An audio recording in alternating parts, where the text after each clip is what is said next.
Le titre que vous voyez affiché derrière moi est celui que j'avais ingénument proposé aux organisateurs de ce cours public lorsqu'ils ont sollicité ma participation.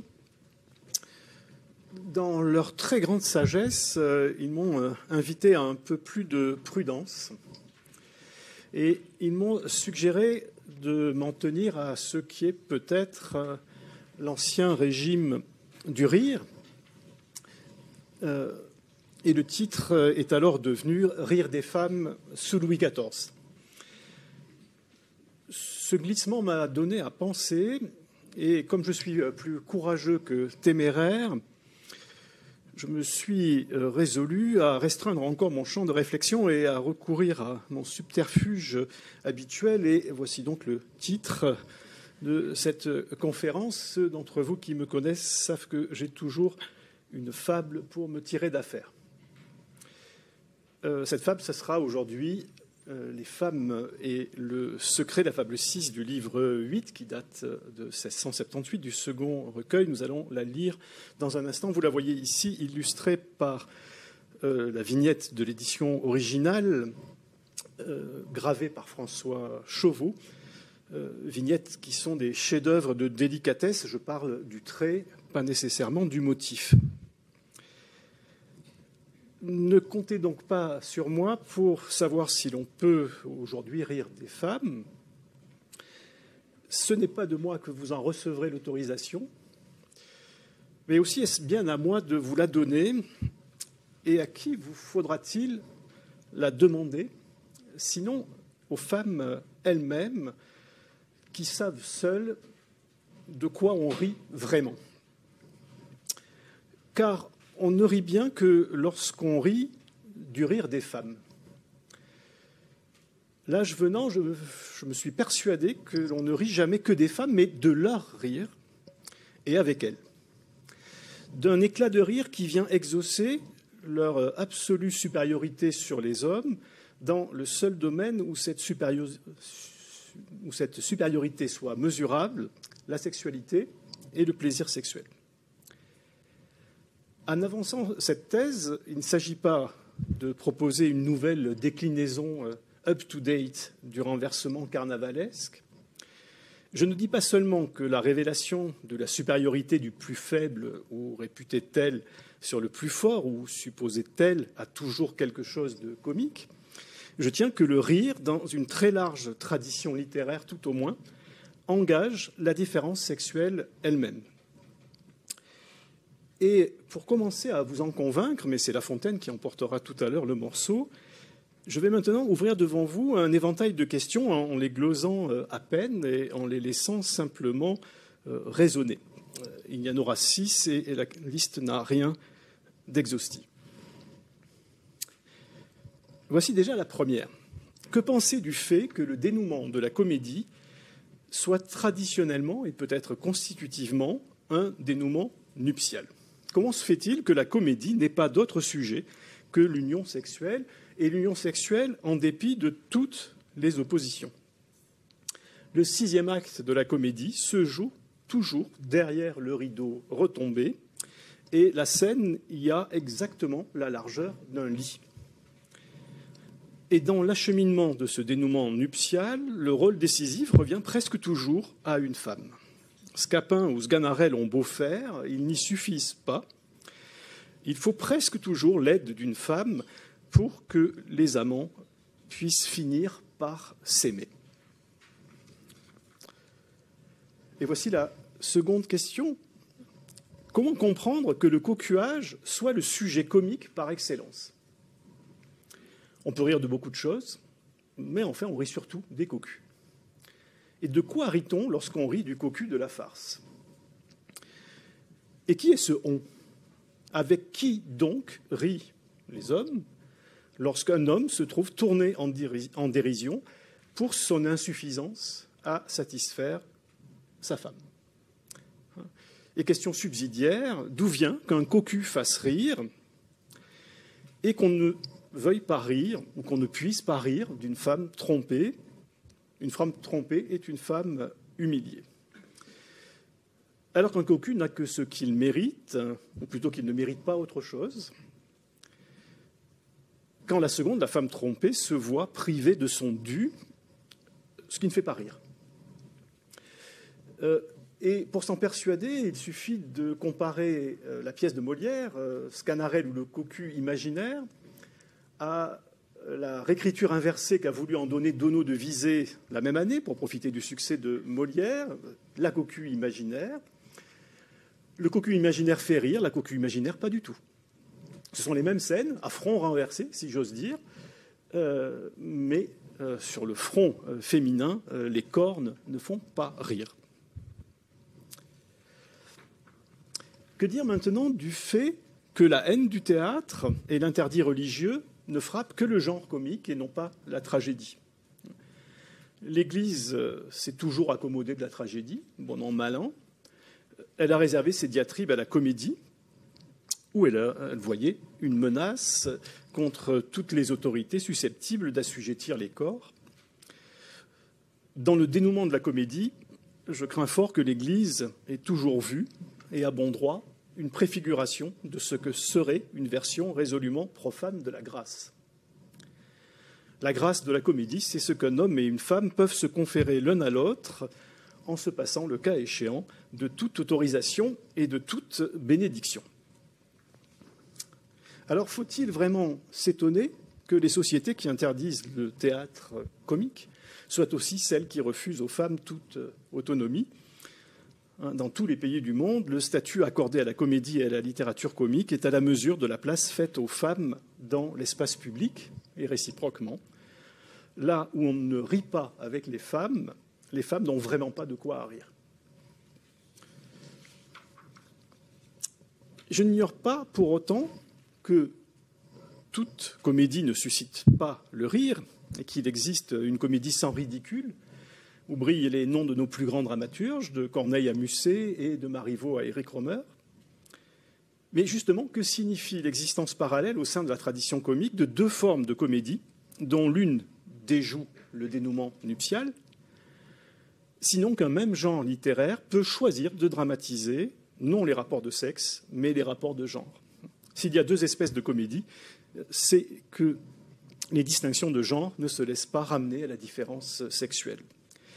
Ou pour le dire autrement, si la comédie nous fait rire des relations entre les sexes, la comédie sans ridicule donne à voir les rapports de genre, lesquels ne prêtent pas toujours à rire. Voyez ou revoyez le dernier acte de la Place Royale, de la fosse suivante, dont ne badine pas avec l'amour, ou des nuits de la pleine lune, qui nous enseigne au moins ceci, qu'il y a du trouble dans le genre et que tous les troubles sexuels ne sauraient recevoir le sacrement du mariage. Mais je ne vous apprends rien. J'en viens à la dernière question, pour l'heure. Si le comique de la tradition littéraire engage la différence sexuelle elle-même, comme je le crois, c'est aussi que la littérature, sous toutes ses formes, postule un public mixte. On n'y songe jamais assez lorsqu'on s'interroge sur le peu de place que le canon littéraire accorde aux auteurs et écrivaines. Le vrai scandale n'est pas tant que les hommes aient régulièrement cherché à éclipser les voix féminines. L'anomie de la littérature, c'est qu'elle postule un public mixte, qu'elle fait peut-être même de la mixité sa destination propre. Et que dans la tradition comique, il s'agit aussi de se demander de quoi les hommes et les femmes peuvent accepter de rire ensemble.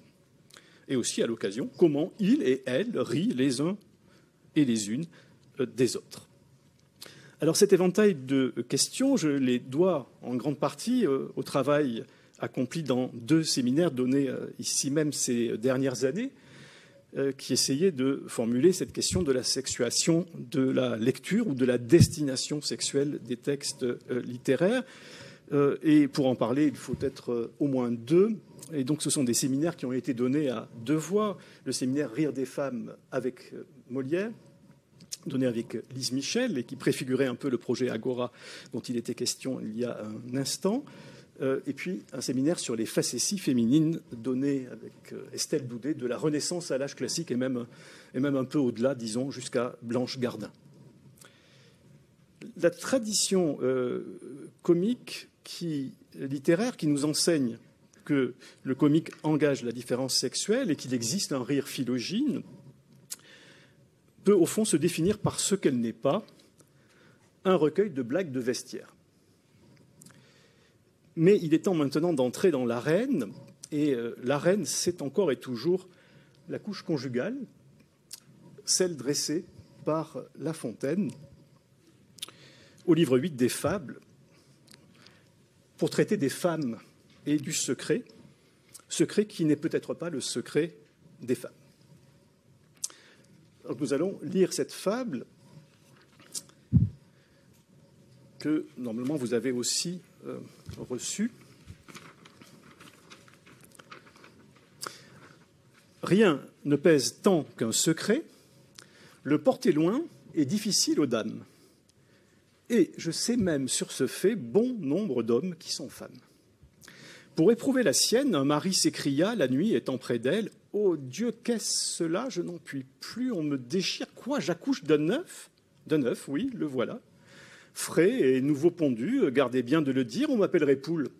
Enfin, n'en parlez pas. » La femme, neuve sur ce cas, ainsi que sur maintes autres affaires, crut la chose et promit, c'est grand Dieu, de se taire, mais ce serment s'évanouit avec les ombres de la nuit.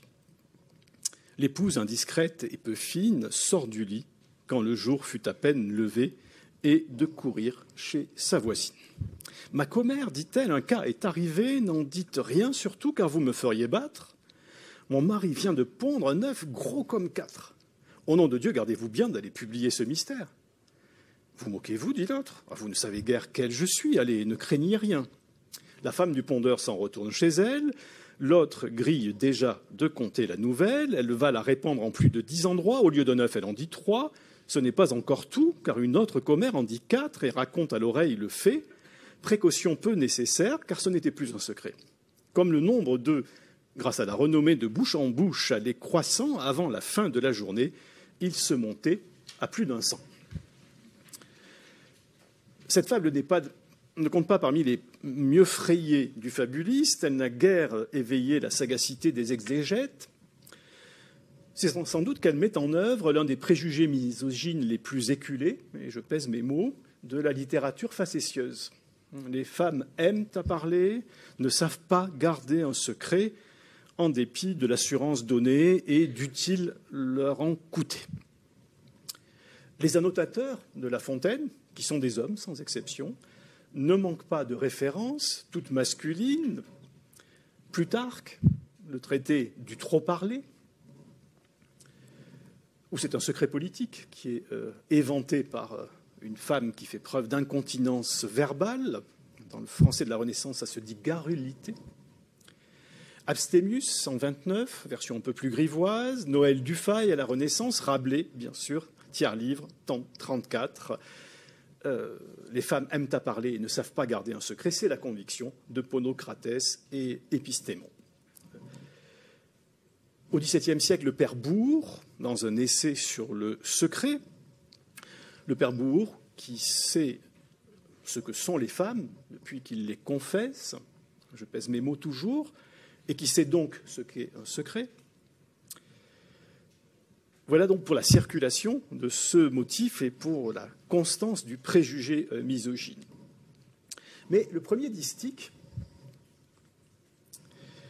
qui forme un énoncé à l'éthique, sans marque de personne, délivre-t-il bien la moralité de la fable? Peut-on sérieusement penser que nous sommes invités, hommes et femmes, à vérifier que par l'exemple donné, le bien fondé du préjugé à l'encontre des femmes? Car il ne vous aura pas échappé que l'allégation se trouve aussitôt démentie par le distique suivant, assumé celui-ci en première personne. L'indiscrétion n'est pas le propre des femmes, et le défaut peut être aussi bien imputé aux hommes, et c'est apparemment un homme qui le dit, bien placé pour le savoir. Le tour donné à cette généralisation a tout de même de quoi surprendre, parce que soutenir que les hommes peuvent être femmes sur ce fait revient bien à reconduire l'assignation aux femmes du manque de discrétion. Être femme signifie alors faire preuve du défaut féminin par excellence, l'indiscrétion. Mais il ne vous aura pas davantage échappé que ce tour, je sais bon nombre d'hommes qui sont femmes, amorce un jeu d'inversion sexuelle auquel le lecteur comme la lectrice peuvent d'autant moins rester insensibles qu'il est aussitôt relayé dans l'anecdote. Le motif de l'accouchement, au vers 7-8, introduit par un pronom réfléchi devant le verbe déchirer, un emploi pronominal du verbe dont je vous rappelle, comme en passant, que constitue en français l'expression de la voix passive. À peine un peu plus loin, au vers 10, l'expression par le mari de ce qui fait le fond de sa crainte, on m'appellerait poule, crainte que les dictionnaires du temps éclairent imparfaitement, qui enregistre toutefois la locution poule mouillée, qui ne date donc pas de la dernière pluie. On trouve en 1640 dans les curiosités françaises de Houdin un synonyme poltron pour poule mouillée, et dans le dictionnaire de Furetière 1690, le synonyme donné est lâche pour poule, mais on trouve aussi cette locution, tout sot qui se mêle du ménage des femmes. Est une poule mouillée, tout sot qui se mêle du ménage des femmes, et poule, donc celui qui ne sait pas être un coq avec les poules. Cette poule est au demeurant le seul animal de la fable qui se joue tout entière entre hommes et femmes au pluriel. Il reste que l'anecdote donne à lire une spectaculaire parabole de la curiosité féminine sans offrir la moindre excuse à l'indiscrétion dont toutes les femmes évoquées se rendent tour à tour coupables. Alors cela avec un humour manifeste. Tout le sel de la narration tient évidemment dans la multiplication des œufs d'un vers à l'autre. À compter, c'est le cas de dire, du vers 21. Un œuf gros comme 4.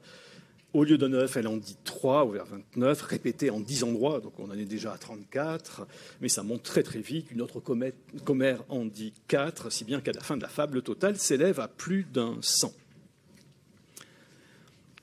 Le protocole est évidemment celui du conte facétieux, du fabliau, matiné d'un enjouement qui tempère ce que l'anecdote a de misogyne.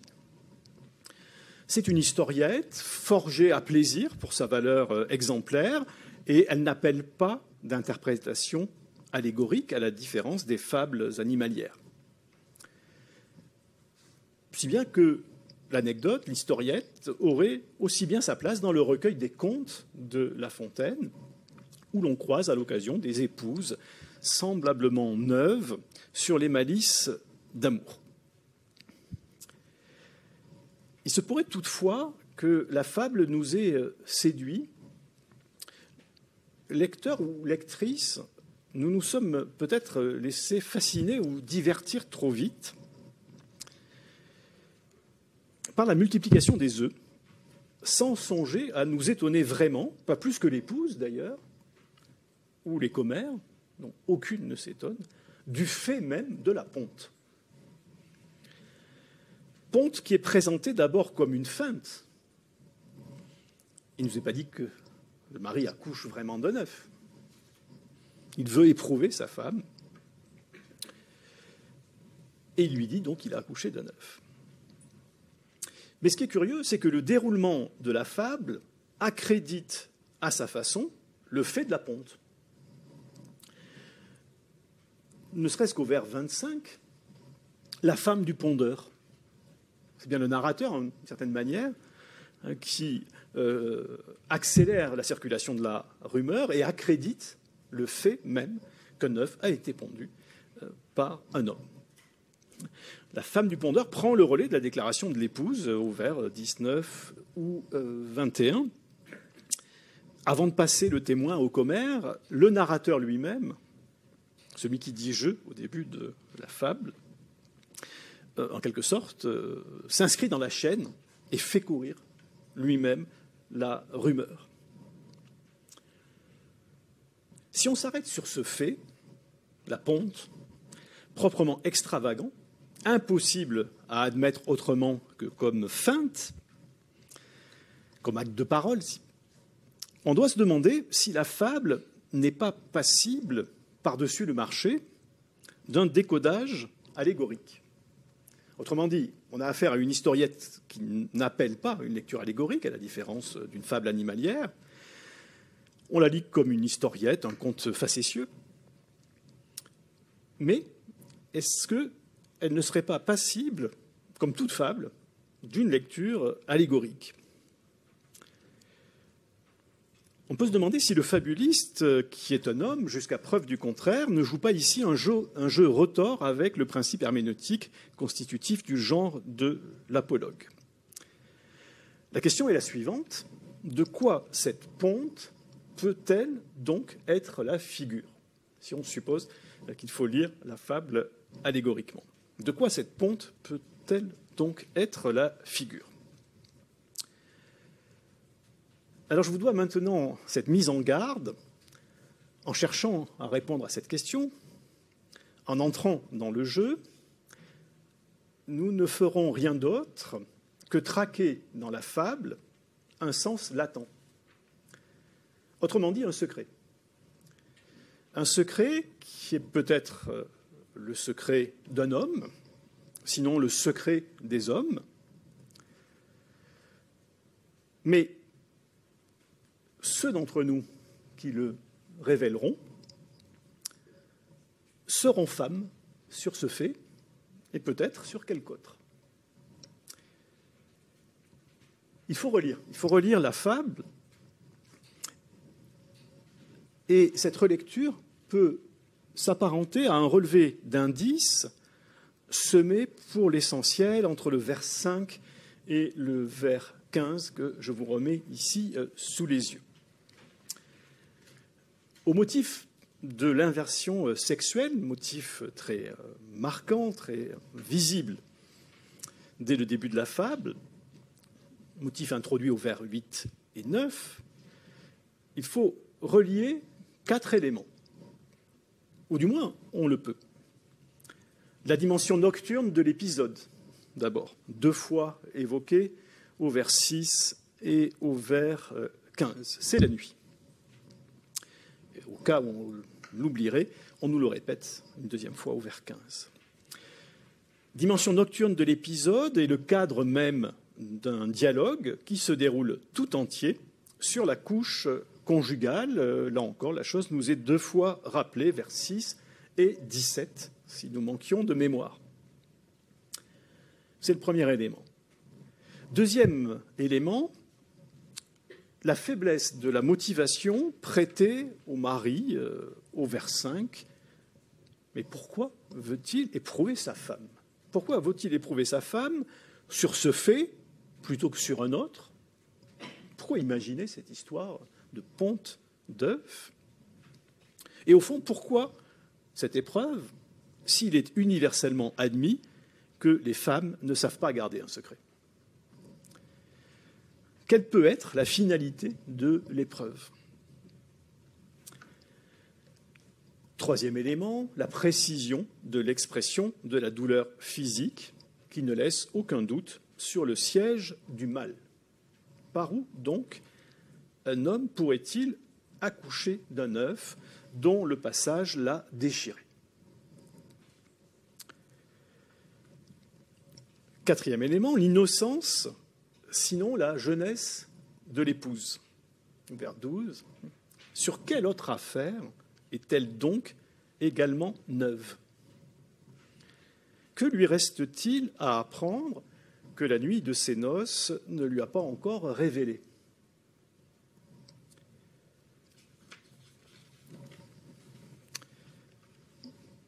Vous avez tous les éléments. C'est peu dire que ces indices sont convergents. Ils forment un vrai cas d'école pour illustrer le fonctionnement de ce qui s'appelait autrefois une isotopie. Et je vous laisserai maintenant répondre seul ou seul à la question. De quelle demande vouée à rester le secret du couple, sauf à mettre en péril la réputation du mari, l'épreuve extravagante peut-elle être la figure? La chose va à peu près sans dire, elle va encore mieux en ne la disant pas. Ne comptez donc pas sur moi pour vous révéler le secret de la fable. Si je vous le disais, vous m'appelleriez Poule. Et je veux bien vous divertir quelques minutes, mais je ne voudrais pas y laisser des plumes. Voilà, je vous sens perplexe sur le secret. C'est tout. Je n'en dirai pas plus.